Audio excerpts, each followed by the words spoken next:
surprising, awkward, and mysterious. Strike the Blood Episode 10 review. Now, first and foremost, I must say this. I'm sorry that I missed last week's review, episode 9 review. Sorry. Thinking manga for a second there. I'm sorry I missed that.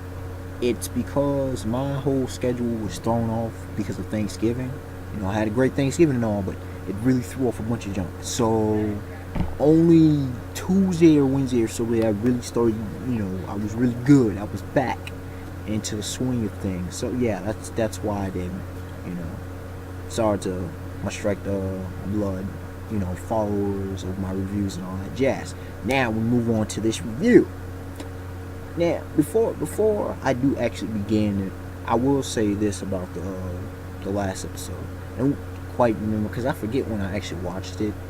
Probably Monday or last Sunday or so. But I did really enjoy it. It was I would probably give it a 7.5 grade, overall grade. It was an excellent episode. This episode was a good follow-up. Like I said, I can't remember exactly, but I know this was a good follow-up. We're into relatively new arc, you could say. Anyways, new section of episodes, and we meet surprisingly, Kojo dealing with Himeragi and Kanase, and they're giving away the last cat that they found in the monastery. Although Himeragi did pick up another stray cat.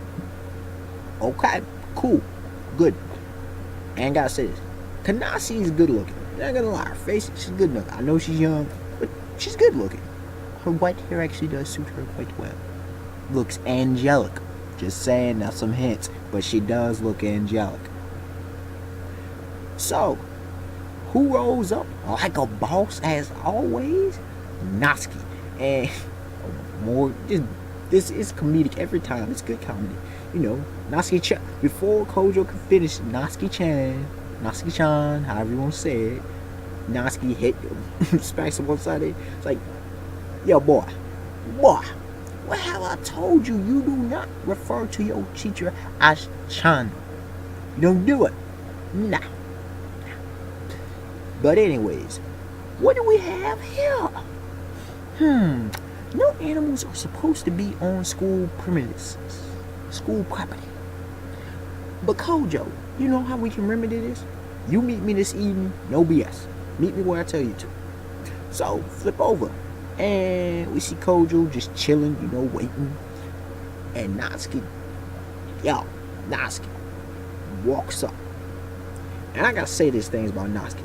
Number one, she's at this point in the show, this point in the anime, she's my second favorite character after Kojo.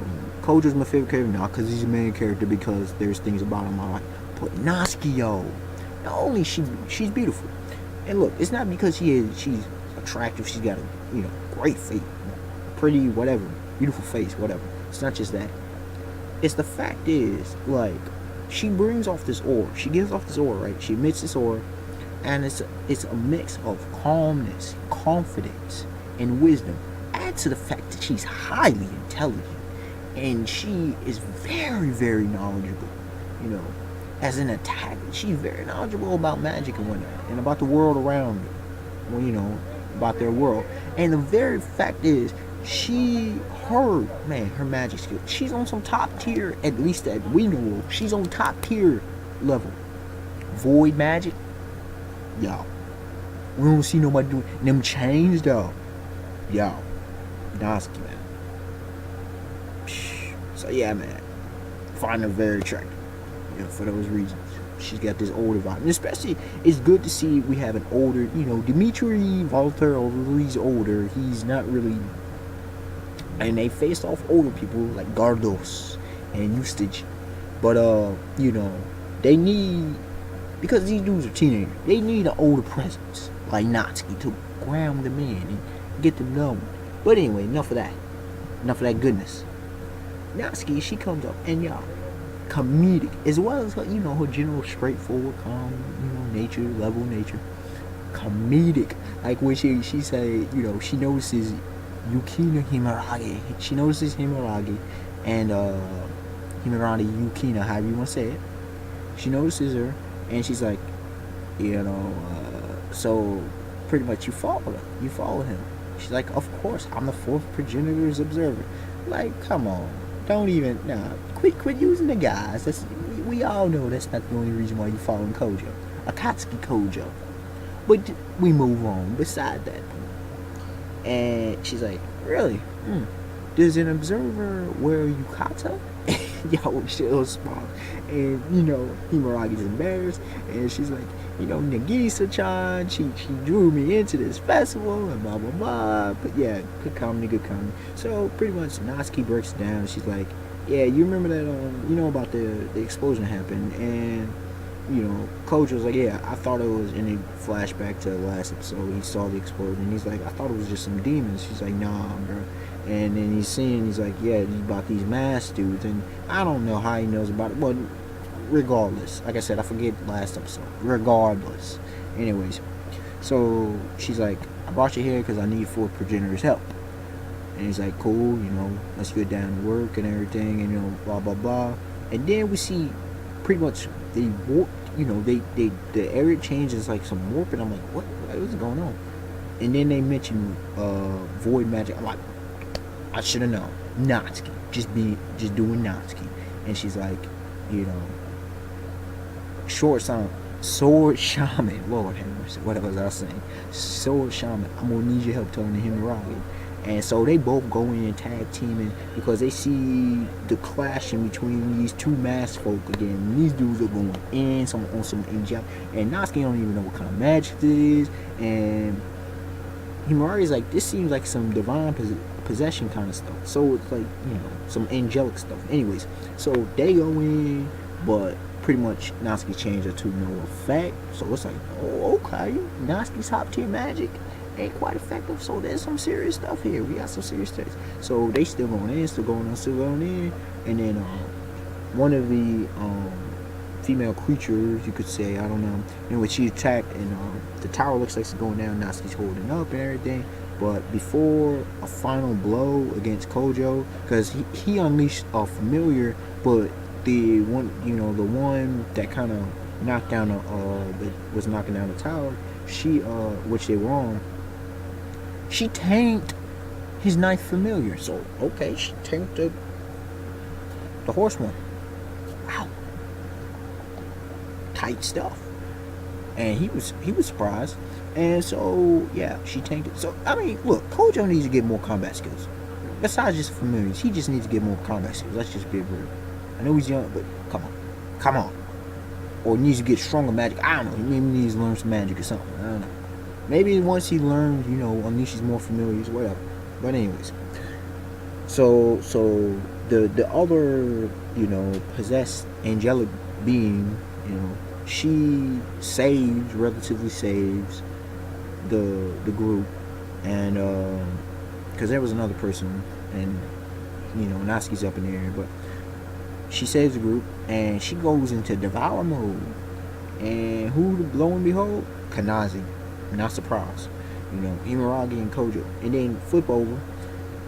Next day, they're going to a spot and they're trying to check up on something. And Himeragi didn't want to tell Natsuki. Now come on, man. That's just dumb. That's dumb. Anyway, don't want to tell Natsuki. And they tracked down this dude to Kanazi's adoptive father or whatever, and talked about a little hint at her backstory, how it burned down, and then this is a bunch of But going back, I do want to say this. I remember this young lady, she was talking about Kanazi's backstory and how she used to live next to her, and her friend died in a monastery, and Kanazi was the only survivor. And she's like, Kojo, take care of Kanazi. So I'm just throwing that out there. Probably some key stuff. And anyways, there's a conversation with this demon secretary. Anyways, Beatrice or someone or other.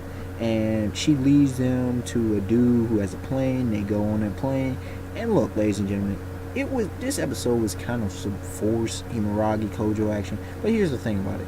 When you look at it, Himeragi has you can't say slight to, I'll say mild crush on Kojo. And Kojo, besides the hormonal things, because that's how he reacts. I mean, when he sees, cleavage, even though she don't really have anything, just saying. What it really is hormonal. But really, what it really is, and no surprise, he sees Himuragi as his youngest, as a little sister, a little sis. Okay, Nagisa is the same age as him, so it makes sense. It makes perfect sense. And as dog Sean says, Deshaun, he said it. Yo, people need to get off that, Himuragi, Kojo, mating. No, she's too young. Unless we have a time skip, she is simply too young. The female, the chick's a freaking middle schooler. How is a 12, 13-year-old girl, how's that gonna go well with a 16, 17-year-old, 12, 13-year-old female with a 16, 17-year-old male? Yeah, that's gonna go. Maybe in a few years, we're good, but not right now. But, that's another point. But anyways, Kojo's comforting her by holding her hand because she's afraid of flying. She was and good stuff. But even though they were plumbing, it was, take it for what it was. It was comedic or whatever else. Anyways, moving on. So they get dropped off and they're deserted on this island, and it was good bonding time. And fast forward through, because it was a couple, 3 points to it. Okay, 3 points before the ending of that. Number one, Kojo's survival skills. Himuragi has the survival skills. Okay, and she also tells him about Kanazi and the relation, and she's, not so much. She was adopted not because of her power, but she was made into the kind of freak that she is. Okay, and so yeah. And also number two, when I really like the moment when we saw cooking ability relative, or at least food preparation from Himuragi. Young lady woman can cook. All right, she can prep food. All right, because Kojo, he was trying to use his fifth familiar, the Regulus Autumn electric shock, and yeah, that didn't go so well in the water. That was funny. But she's like, I already got food prepared, and a bunch of coconuts, and she made a bunch of different ways. She's like, I would have made, if I could find other ingredients, I would have done that. He's like, this is fine. I'm drinking to see what, and he was thinking of the Giza, and thinks she alright. Then we see, character, even quick in there. Great job of what they did on this episode with showing character development of the one of the Kali blood, Kojo. He really worries and cares about others, even though a lot of times it, initially doesn't seem like that. He really does, which makes perfect sense to me. But it is what it is. Anyway, we move on. We see that, and there was another thing, and we see Himuragi's becoming increasingly more comfortable with Kojo, and she feels protected by him and a bunch of stuff, and they had a good, like I said, it was a good bonding time. Now back to civilization, because Sayaka shows up at the monastery, and Yazi's there. Asagi and Kojo's mutual friend, and he's like, he's having a conversation, and he didn't quite tell her his identity, but he's like, you can't be telling Kojo and Himuragi who I actually am, because Kojo and Asagi, but I know some things. And trying to find out about her, the war dancer, trying to tell her some stuff. But here's the thing is, guess who shows up? I believe it was Nagisa and Asagi. And, and he's like, oh crap, because he heard her, and there was a whole bunch, and then, the rivalry. Sayaka and Asagi. I know a lot of people loving this, man. But anyways, throughout that whole scene, them two just going at it. Yo, what you want with Kojo? You pretty much, what, you stepping up with my man? What you want with my man? What, he ain't your man, he my man. It was great. It was great, man. I'm not gonna lie, it was great. It was great to see, man. Great entertainment. They did that excellently, superbly, must say. But they make a truce because they like, we need to find these, and Asagi finds them on this deserted island through her hacker abilities, and Sayaka drops some hints like, I got connections, we get to see the Coast Guard, and she's like, you got some connections, and Yazi, how many of y'all dudes have been in a situation like that between two bickering females. Females about to go at it. Done been in that situation and had to break up. I feel for y'all Z, boy. I feel for them because I've been there on numerous occasions. Numerous occasions. Not in this. Have it's really because of a dude? Not really. Not directly. There was other crap to it. That was just add fuel to the fire. But yeah. Anyways, so they're going to go help to save them. And the episode ends with.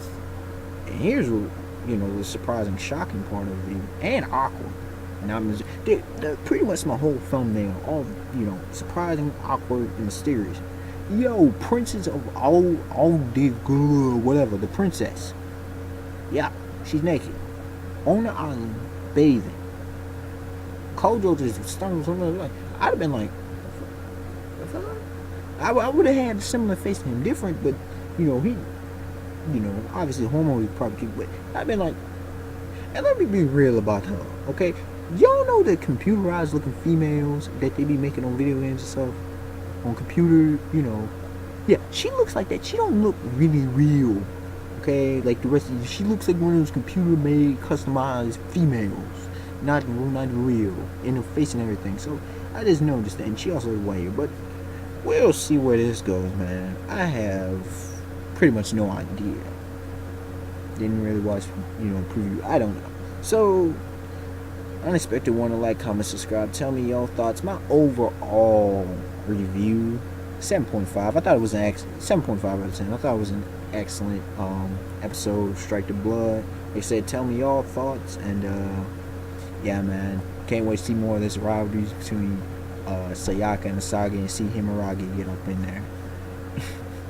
Because Sayaka even, she was calm because Himuragi, and yeah, I can't wait to see where this really goes. And I can't wait to see another female get introduced. And what's going to happen with Kanazi? Because, yeah. And apparently there's another demon district somewhere else as well. Hey, strike the blood, keep doing what you're doing. Don't drop off like you've done before. Alright, y'all. Till next time. Peace.